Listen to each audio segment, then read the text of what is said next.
Well,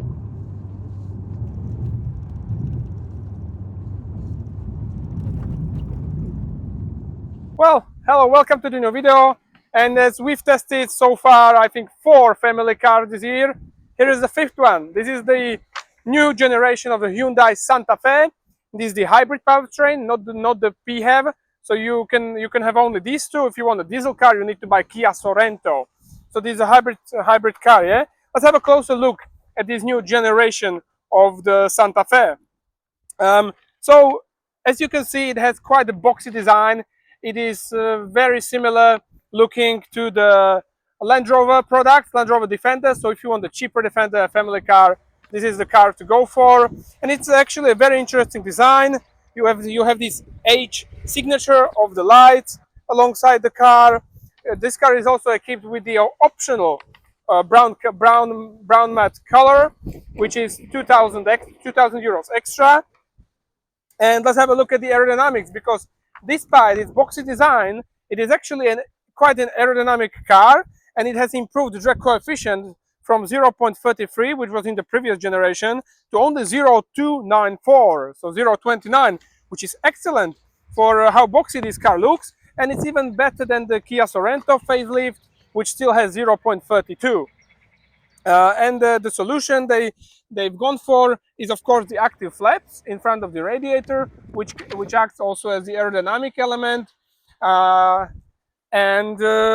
Yeah, you also have these big air curtains on the front as well, and a lot of full plastic mask on the front and stuff like that. So it's a really aerodynamic car, actually, although it has quite a big frontal area still. So in the windy weather like it is today, you still feel that you drive a big SUV, right? Let's have a closer look at the suspension. So we are running a typical McPherson and the multi-link at the rear. In terms of the positive caster, it has a good amount of positive caster, not as big as the Kia Sorento had, because this car has a much better weight distribution than the Kia Sorento. In terms of tires, we are running 255 45 R20, so really wide tires, which gives you really good grip for the car, and also a low profile. So yeah, very good in this respect. We have these nice black wheels to it, and the tires of Kumho Extra PS71, which look like a performance SUV tires, right? And there were also other improvements that were done for mainly the comfort of the car, and those are the hydro bushes at the front and rear subframe, which make you feel less vibrations. Also, the rear stabilizer bar bush is now a non-steel insert bonding type, again for lower vibration. And there has also been some adjustment to make the crew feel less the G's of changing the direction, the yaw point actually. In terms of the length of the car, we have a length of 4.83 meter and the wheelbase of 2.81 meter. And now as we go along the car, also a nice aerodynamic thing I forgot to mention is that we have a curved front glass, which also helps the car, despite boxy shape, to be quite aerodynamic. Also, the roof is very slightly curved. I would go these rails. I mean, they are not good for aerodynamics, but they are good for the family. And we have a massive prolonging roof spoiler, also curved down to lead the air down, as well as these very little side spoilers for the aerodynamics of the car. You also have the C-pillar, which looks like on the Defender. So there is another thing. And now that I'm here at the rear, we have to talk about the geometry of the wheels, which is such that we are running more negative camber at the rear, and also a slight toe out for more grip for the rear axle. Now here we are at the rear part of the car. We have a camera here for the digital rear view mirror. This is a typical design of the new Santa Fe. So the lights are in the lower section. It looks for some people quite interesting. For some people it's a little bit annoying type of design, but I have to say I quite like it actually. You have a big Santa Fe logo here, and let's have a closer look into the boot of the car. So of course electrically controlled. As you see, premium car, you have the wiper hidden under the roof spoiler, and this is the 6-seat specification, so you can have 5, 6 or 7 seats. So this is a 6-seat one, and it's actually fantastic. So in this case, in this hybrid, you have 628 liters of the standard boot capacity, and it can be up to 1949 liters with the second row seats down. And well, I have to say the comfort and the practicality in the boot is excellent. So the third row passengers, they have the separate air conditioning. They have two USB-C connectors. They also have a domestic 220-volt socket, which is fantastic. You can also control electronically the second row seats and fold them down, which is great. You also have 4 cup holders in here. In the boot, you have these hooks. You also have the 12-volt socket in here. You have a speaker in here, and you have a little under tray storage for the repair kit and stuff, which is really nice. So I have to say, and also you have this light for the boot during the night in here, and also another one there for the third row, and another 2 for the second row. So absolutely fantastic in terms of family. And also if you put the seat up, there is still, well, I cannot do that now, but there is still plenty of space, because you can move the second row seats, and even when they are moved to the front by the passengers, they still have enough space like you would have in the B category crossover. And then the third row passengers, they really have a good amount of space for their knees. So even a mid-size gentleman can fit inside into the third row. Yeah. So that, I think, in the practicality aspect for the family, absolutely amazing. And it's carrying on here in the second row, and let me show you that. So you have an amazing practicality in the doors. So you have a space here, heated seats. You have 2 cup holders in the door, another door tray over there for a big bottle, and then you sit inside. And the nice thing is that you can recline this seat into a really relaxing position like this. So it's absolutely relaxing. You can view at the roof and at the sky. Then you have the air ventilation elements here in the B pillar integrated, like from the Skoda Superb. And I think it's a really nice solution. It goes straight to your face, which is nice. You have excellent space in all dimensions. Really, really nice. You also have a big tray here from the central console, which is fantastic. Massive area in between these 2 seats, as this is a 6-seat configuration. USB-C connectors as well. You also get an armrest and a big panorama window, bigger than the front passengers. So I have to say, for a family, this is absolutely excellent car. I have nothing to critique about it. This is really, really nice, and also a decently wide door opening into the second row, which is nice. Well, anyway, let's have a look. Let's have a look at the engine, shall we? And also, well, now that we're here, come from the side. So the thing I was saying, that the car doesn't need that big amount of positive caster geometry because it has a better weight distribution, is down to the fact that we have also a longer body at the rear, so the longer overhang, but also the conception of the car, so where the passenger is seated. So in the Kia Sorento, you are seated closer to the front wheels than in this car. In this car, you are sitting around here, around the middle of the wheelbase, and in the Kia Sorento, you are slightly in front of the middle of the wheelbase. So when the crew is seated in the car, it has a worse weight distribution than this car. So that is the reason why this car doesn't need that big amount of positive caster at the front. All right. And let me show you the powertrain. So this is quite a small angle into which the bonnet can be opened up. You have a hydraulic lifters for the bonnet, which is nice. And here is the engine. So it's a hybrid powertrain. It's a 1.6 liter turbo GDI Smart Stream generation engine, and it's mated to the 6-speed automatic transmission in this case. And well, this engine has bore and stroke 75.6 times 89 millimeters. It has a low compression ratio of 10.5 to 1. It produces 160 horsepower and 367 newton meters of torque. These newton meters are, of course, available from only 1,000 up to 4,100 RPM, thanks to the help of the electric motor. and the total power output is at 215 horsepower and 367 newton meters of torque. The electric motor takes the energy from 1.49 kilowatt hour battery pack, which is in the rear. And well, I have to say, this engine replaces the diesel powertrain, and it is like that in the reality. Both the economics of the driving as well as the performance are really nice with it. This engine, I have to say, it's a petrol engine. It sometimes does quite a raw sound to it, and I don't know how it's going to be from the long run, but from the short run, it's I have to say it is really really nice. Yeah.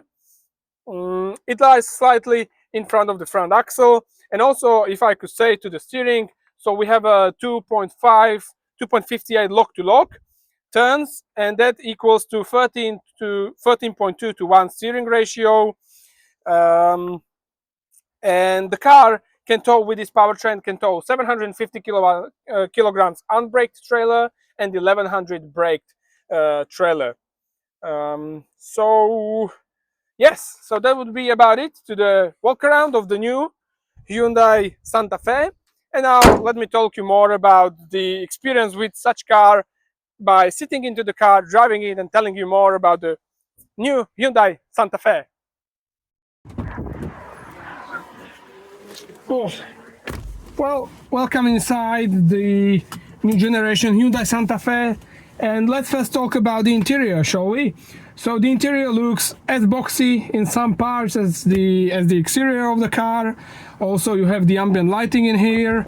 You only have these stripes alongside the interior, and it's a really minimalist but very extremely practical interior. You have of course two glove boxes. This upper one, in this glove box you can sanitize your phone or other accessories. You have the UV light on the top of it, and you just press this button, UVC, and it starts on and it sanitizes your device, which is cool. Then you also have a shelf in here with the rubber insert so the things doesn't slide, and also a decently sized glove box in front of the passenger. Then you have this curved screen with all of the information, a new infotainment software. You have this hybrid view in it. So right now I have the consumption of 6.6 liters, and you can have a look at these curves and how the powertrain works. Then what I like is that you have this mixed sort of digital and analog dials for the air conditioning. So you have these rotating knobs for the temperature. But then in the center you have everything digital on this display. So you have ventilated seat, heated seats, heated steering wheel, driver only function, front and rear, and also inner recirculation of the air. And then beneath that you have another buttons. So here you have the button for a 360-degree camera, turn it on or off. You have the hill descent control, and you have this drive sense button or the button to change the driving modes, or to when you push it, then it goes into the terrain mode and you can choose from snow, mud and sand surfaces. And in the drive you have Eco, Sport and My Drive, which you can set up in the settings. So that's actually quite cool. And then moving along to the central console, so you have wireless charging for 2 devices, which is very cool. You can also turn on or off. You have 2 USB-C connectors here, and with the press of a button here you can turn the second one for also the multimedia plus charging, which is pretty cool. Then you have 2 cup holders, very sort of big armrest, very deep. You have this sort of insert in it, and then you can really put your arm in it, and it's very deep, real deep. I think it's also ventilated inside, which is pretty cool. The only thing to it, I mean, it sounds a little bit too cheap, the button on it. And then you have this massive loading area underneath this floating console where you can store a big bottle like this. You can have loads of papers in there and stuff, and you also have a 12-volt socket in there, yeah? So that's pretty cool. Yeah, really nice. You have the gearbox stalk here beneath the steering wheel, like it's usual with the automatic cars of Hyundai nowadays, which is pretty cool. And you have this nice steering wheel with paddles which serve both functions. So if you have your car in the eco mode or my drive mode, they serve the function of regen into the battery. But if you turn the car into the sports mode, then they serve the purpose of changing gears of the 6-speed automatic gearbox. So I actually really love the versatility on this car that you get in this way. In terms of sitting position, really nice. You are sitting decently low for an SUV, and compared to the interior, which is quite nice. Yeah, I think it's okay, and also decently rearwards. You are sitting much more rearwards than, for example, in the sibling, the Kia Sorento, and it is a more correct position for a driver. Other thing on the interior, I also love that you have this Alcantara headlining above you. That is absolutely cool. I love that you have very good Bose stereo, memory seats, 2 panorama windows. Both are electric. Only the first one, this front one, you can open. The rear one you can only dim with a cover. So really cool. But anyway, let's start driving with the car and let's talk about how it is in everyday basis. So now I'm in the sports mode, and you can see, let's try acceleration uphill. Yeah, and I think that's actually quite decent for a 2-ton car. I think it's somewhere around 220. Yeah, it's 225 kilos, this car. So 2-ton car, you have a 215 horsepower, 367 newton meters of torque in total, and I have to say, this sort of power is decent. It feels like if you had that diesel that the Sorento has. But I think the best thing about this hybrid powertrain is that you get a better fuel consumption than you would get in a diesel car. So in the city you can drive in between 5 to 6.5 liters, somewhere around 7 liters in the city, which is really nice. Then outside of the city, if you really are trying, you can drive for 4 liters. I did the best, 4.1 liters per 100 kilometers efficiency, but the usual journeys are in between, are like 5.8 on the B roads and motorway. So 5.8 or 6.7 is what I've had. And then the motorways itself, I did 7.5 down the hill at 130, 140, and then when I was going uphill it was higher. I think it was around 8 liters, maybe up to 8.5 liters. But the good thing is that the general all-week consumption is, let's have a look at it, 6.8 liters for 100 kilometers, which is actually, hang on. No, the average during the whole week is 7.7 liters, which is really good. So if I compare it to the diesel Kia Sorento that I tested, it was 8.1, 8.2 liters. So this is really quite a lot better. And remember, you have the same size fuel tank like the diesel Kia Sorento of 67 liters. So with this hybrid, you can do a much better range on a tank than you would do with the diesel, actually, which is, I think, pretty cool. Of course, it is not as good as the best-in-class car, the Skoda Kodiaq, which was doing only 6.8 liters because of it has fantastic efficiency. It's lighter than this car. It has best-in-class aerodynamics. So yeah, but I still think very nice. This sort of consumption is actually should start you thinking about going maybe for the hybrid instead of buying the Sorento, because if you want a diesel car, the only way to have a Hyundai group car is to buy the Kia Sorento. Yeah, this Hyundai Santa Fe you can only get with the hybrid and plug-in hybrid powertrain. So yeah, it is like that. Then another advantage of this car is that it is extremely quiet and comfortable. It is much more comfortable than the Kia Sorento was. It is nice and floaty like a boat, but it's not uncontrollable in a way. So it's floaty, it's comfy, but you can still control the body quite nicely. So that's nice, and I measured the quietness at only 55, 56 decibels at 130 kilometers, which is absolutely excellent. I didn't measure any other car of this class being such quiet on the motor, and it really is exceptionally quiet, this car. In this aspect, it feels like a premium product, really. The quietness of the car is excellent, and it's also down to the good aerodynamics of only 0.294, which for a boxy shape of the car is excellent as well. Because, for example, the Kia Sorento, it also has a boxy shape, but it has a drag coefficient of 0.32, which is what this car had in the previous generation. So massive improvement also in this way, and it also allows the car to have a really good efficiency. And then maybe let me tell you also, if you try to drive the car dynamically, well, this car has a much better and much more correct behavior than the Kia Sorento. Again, I have to compare it to you because it's a sibling car, right? So this car much more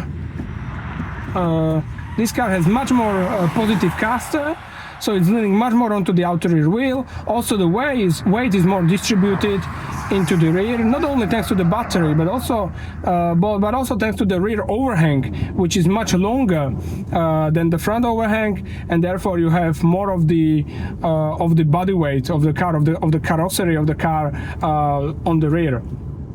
So yeah, and you can actually not only feel it when you're cornering that the car is leaning really onto the outer rear wheel, but also you can see it by the tire pressure. So when you're cornering hard, the rear tire pressures, they rise in pressure as compared to the front ones. So really, this car is quite nice. It's quite nice in it. And in terms of the balance when you're going straight, there it sometimes falls into some undulations, but overall it's decently nice balance. You have the frequency selective control dampers, so like FSD damping, only made by Hyundai, designed by Hyundai, and I have to say these dampers, they allow the car to be both comfortable and quite nicely controlled. Of course, with such a big and heavy car, even when you limit the ESC and TCS, they still, when you corner hard, they still engage and still try to keep the car under control. So for example, when you do some maneuver or the slalom, you feel how the brakes engage to keep the car in control. And also during cornering, sometimes this front outer wheel starts braking hard to get the car back into the control. But that's what you have to do, because that's maybe a disadvantage of the passive damping. Unlike the Skoda Kodiaq, for example, with adaptive damping, here you feel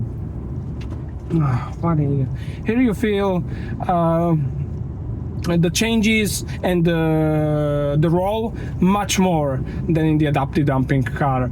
But it's also quite nice and natural, because you want some natural roll in the car anyway. So I think it's actually really decent. But the best thing about the car, and it's going to be driven mostly in a comfortable manner. So the most important is that it is really comfortable. It is extremely quiet. It is fantastic for the family. Very decently built. You have great quality audio. So all of these are big pluses of the car. And then there is the efficiency, which is really, really good. So overall, I have to say, if you're not afraid of a hybrid powertrain, driving it all year long, also during the winter conditions, you should definitely go for it instead of going for a typical diesel Kia Sorento. It's going to be much better for you, in my opinion. So yeah, I have to say, I really love this new generation of the Kia Sorento. The design is another thing. Some people like it, some people dislike it. Personally, I started to like it during using it. So yeah, I have to say, it is a characterful, very practical, very comfortable to use family car. And what I like about it is its efficiency. It is really decently efficient for a big 2-ton SUV. So yeah, I think that would be about it to the Hyundai Santa Fe. And well, if you liked the video and found it useful, well, keep watching, keep subscribing, because more videos are coming on very soon. And I hope to see you in the very next video. In the meantime, take care of you and goodbye.